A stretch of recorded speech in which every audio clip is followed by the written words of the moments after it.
문제가 될 줄 알면서 박나래 씨 이야기입니다. 개그우먼 박나래 씨가 각종 구설에 휘말리면서 활동을 전격 중단했지만 논란이 쉽게 가라앉지 않고 있습니다.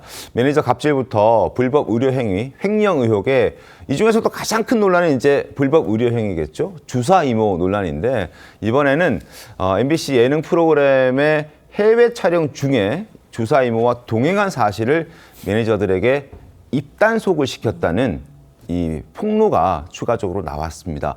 대체 어떻게 된 일인지 궁금한데 남현 기자, 어떻게 된 겁니까? 점점 이 주사이모 게이트가 지금 파장이 커지고 있어서 네. 저희도 약간 이게 대체 무슨 일인가 하고 있는데요. 일단 박나래 씨 같은 경우에는 현재까지 이 입장에서 절대 밝히지 않고 지금 함구하고 있는 상황이라 더 답답한 추가적인 상황입니다. 입장이 지금 계속 안 나오고 있어요. 네, 안 나오고 있고요. 이 지금 증언들은 그 매니저, 소송 중인 매니저들에 의해서 지금 밝혀지고 있는 건데요. 네. 지금 2023년이죠. 11월에 그 MBC 프로그램 그 촬영을 갔던 일이 이제 공개가 된 겁니다. 네. 당시 현장에서 이 주사이모와 동행을 했다는 거죠. 아마 이게 만약에 불법이 아니라면 네. 자연스럽게 제작진한테도 고지를 했을 거고 매니지먼트도 알았을 겁니다. 근데 네. 이거를 본인도 사실 알았던 거예요. 약간 비용 문제도 발생했을 거고요. 이거를 회사에 말하지 말아달라, 제작진한테 말하지 말아달라고 했는데 이게 들킨 거잖아요. 네. 그래서 저 생각 같은 경우에는 이게 다 들켰다고 보면은 이랬으면 아마 그 제작진이 알았으면 같이 출연했던 출연자들도 알았을 거예요. 근데 이 출연분이 12월에 방송이 됩니다. 그래서 이장우 씨랑 전현무 씨가 이 세 명의 아티스트가 갔었거든요. 네. 그래서 아마 이 다른 연예인들한테까지도 약간 피해가 있는 상황이고요. 네. 그리고 주사이모 같은 이분 같은 경우는 A 씨는 당초에는 너무 당당하게 나는 의료인이다라고 얘기를 했으나 지금 계속 사건이 공개되면서부터 이제 약간 사라졌습니다. 네. 그래서 그 행방도 묻고 있는데요. 사실 그 전에 조금 말씀드리고 싶은 게 있다면 이 연예인들이 사실 이 주사이모를 처음 만나게 된 계기가 한 병원에서 만났다고 해요. 온유 씨 같은 경우에도 입장문을 통해서 밝혔을 때 이 사람하고 밖에서 만난 게 아니라 병원에 가서 만난 거다라고 네. 얘기를 했는데 이 사람이 이제 나와서 이제 예를 들면 프리랜서로 막 뛴 거죠. 네네네. 그런 상황인 건데 저는 근데 그 연예계 관계자들한테 들어본 결과 어떤 사람들은 딱 봐도 이 사람은 의료인이 아니었다고 하는 반면 또 어떤 네. 사람들은 너무나 당연히 큰 병원에 속해 있었고 가운을 입고 있었기 때문에 우리는 의료인인 줄 알았다. 굉장히 사실 연기가 좀 처음엔 자연스러웠다는 약간 두 가지 반응이 있습니다. 그래서 전청조라는 얘기도 나오고 있는 거잖아요. 너무나 자연스럽게 속여왔기 때문에. 그런데 이제 아직까지 추가적인 입장은 없습니다. 주사 이모도 마찬가지고, 그리고 박나래 씨도 지난주에 입장을 내고 난 다음에 거기에 대한 이제 반박 입장들이 매니저들의 입장이 추가적으로 나오면서 마치 거짓말을 한 사람처럼 되어 있는 상황입니다만 아직까지 추가 입장은 없습니다. 그런 와중에 계속해서 폭로는 나오고 있는 상황입니다. 자, 매니저들을 압박한 정황도 있었다고 합니다. 매니저들은 박나래 씨가 요구한 약을 주지 않을 때 이런 식으로 압박이 들어왔다고 하는데요. 화면 함께 보시죠. 자, 약을 주지 않을 때 이것도 하나의 아티스트 케어인데 왜 주지 않느냐? 이미 나한테 한 번 준 이상 너희도 벗어날 수 없다. 앞으로 이 일을 영영 못할 수도 있다.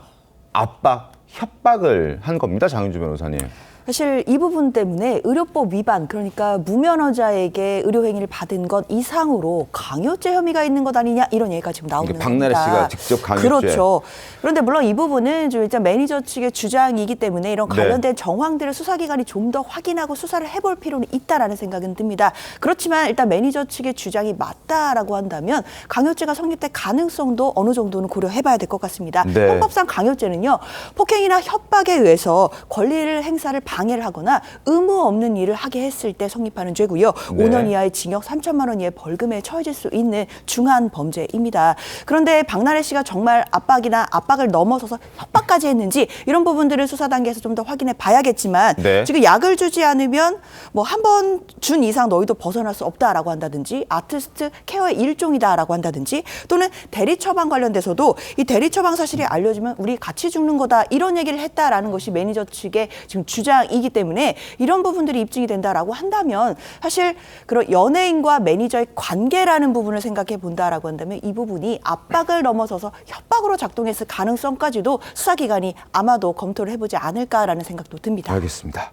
자, 계속해서 커져가고 있는 박나래 씨 논란입니다. 그리고 의료기관이 아닌 곳에서 주사 맞았다면 이건 엄연히 의료법 위반인데 그래서 의사협회 쪽에서는 주사 이모를 검찰에 고발했습니다. 그리고 법무부에서는 출입금지 민원도 올라갔다. 이제 지금 착착 진행되고 있는 수순으로 보면 되는 건가요? 그렇죠. 왜냐하면 이 사람이 스스로 주장해서도 내몽골에서 있었다라고 하니까 네. 출국 가능성이 있거든요. 그리고 이 사건은 출국이 돼버리면은 수사 진행하기가 어렵습니다. 그래서 그렇죠.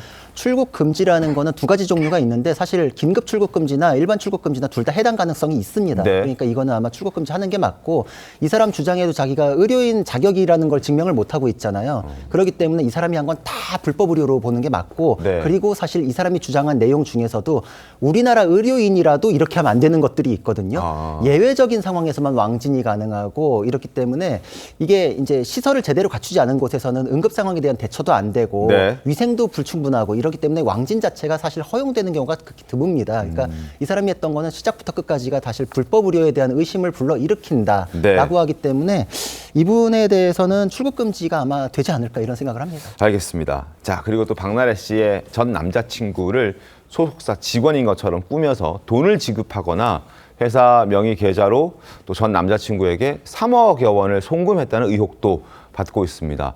온라인상에서는 박나래 씨와 절친 사이였던 동료 양세형 씨의 발언도 그래서 재조명이 되고 있는데 일단 양세형 씨 발언 들어보시고 이야기 이어가겠습니다. 얘 약간 프로 스캔들러예요. 비 올 것 같은 구름은 다 쑤셔봐야 돼. 그래서 난 지금 다 쑤시고 있는 거잖아. 딱 마른 구름이었어. 뭐 박나래는 뭐 저거 뭐 비즈니스네. 뭐 남자에 미쳤네 그러면 나는 반은 맞고 반은 틀리다. 비즈니스는 아니고 남자에 미친 건 맞아. 개그맨들이 은근히 눈이 높고 생각보다 얘네들이 개그우먼하고 일하는 직장에서 만나기를 싫어하더라고. 난 눈이 낮아. 근데 너는 더 내가 생각한 것보다 낮아서. 박나래 씨에게 사람 조심하라는 얘기들을 주변 동료들이 굉장히 많이 해줬다라고 전해지고 있습니다. 실제 뭐 저런 방송을 통해서도 사람들 좀 조심해라라는 얘기들을 많이 저희가 들을 수 있었고 그래서 이제 전 남자친구에 대한 논란도 지금 끊이지 않고 있습니다. 회사의 직원으로 채용한 것처럼 해서 월급을 지급했다거나 아니면은 목돈을 3억 원이 넘는 목돈을 지급했다 이런 얘기들이 나오고 있는데 이거 어떻게 된 건가요? 네, 목돈은 왜 지급한 건가요? 뭐 남자친구라서. 남자친구한테 돈을 왜 줬습니까? 약간 사실 이것도 그러니까 박나래 씨가 증명해야 될 부분이긴 한데요. 네. 이거는 사실 매니저 측의 주장입니다. 본인들은 4대 보험을 가입해주지 않고 남자친구는 해줬다. 네. 그러니까 이 부분 자체가 박나래 씨가 그 회사 내에서 모든 것을 다 공개했다는 거죠. 내 남자친구야. 뭐 직원처럼 잘 대해줘. 아마 이런 게 오가면서 자연스러워지지 않았다 싶은데요. 네. 한간에는 지금 이 박나래 씨가 5억을 막으려고 하다가 50억을 못 벌게 생겼다. 이런 이상한 말도 돌아요. 이게 무슨 말이냐면 회사를 옮기는 과정에서 이 매니저들한테 네. 내 버는 것의 10%를 주겠다고 했어요. 네. 근데 지금 알려지기로는 한 5억 원을 달라고 그러니까 왜 지급하지 않느냐라고 매니저들과 이런 싸움이 시작이 된 건데요. 5억 원이 처음에 발단이었다는 말씀이신 네, 거죠? 그러니까 그걸로 추측해 보자면 박나래 씨의 약간 뭐 1년에 수입이 50억 이상은 되겠다라고까지 나오는데 본인은 이제 처음에 이제 회사를 독립적으로 차릴 때 매니저들한테 이 정도의 돈을 준다고 해놓고 안 준 거잖아요. 네.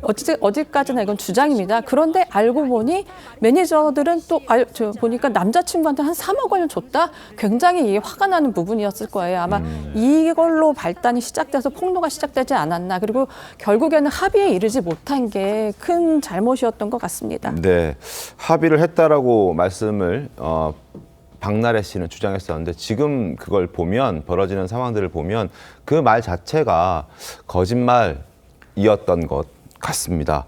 자, 그리고 4대 보험 얘기도 나온 김에 좀 해드리면 4대 보험을 가입해주지 않았다. 가입해주겠다고 해놓고 가입해주지 않았다. 그리고 자기 전 남자친구와 박나래 씨의 이제 어머니는 가입을 해줬다. 뭐 이런 얘기들이 지금 이제 전 매니저들의 주장으로 저희 언론 보도가 되고 있는 상황인데 보통 매니저들의 경우에는 4대 보험 가입시켜 주는 게 일반적입니까?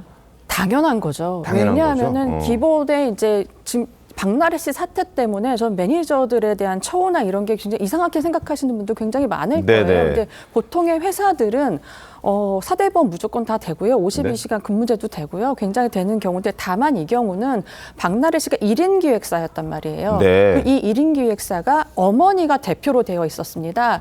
그렇기 때문에 아마 가족 경영처럼 약간 이루어졌던 것 같고 나중에 아마 그 매니저들의 그 폭로한 지점이 또 한 번 있었잖아요. 만나자고 해서 갔더니 네. 다 같이 그냥 같이 일하면 안 돼요 하면서 노래방을 가자. 그 당시에도 술을 먹고 있었다라고. 이미 취해 있는 상태였다는 내용. 그런 상황이었던 걸 보면 이게 체계가 잡히지 않았고 아마 박나래 씨 같은 경우는 그렇게 단순하게 생각했을 수도 있어요. 박나래 씨 같은 경우는 매니저들이 영업을 뛰지 않아도 사실 앉아서 일이 들어오는 상황이잖아요. 네. 그렇기 때문에 크게 매니저들에 대해서 약간 귀하게 여기지 않았다고 볼 수 있을까요? 라고 판단됩니다.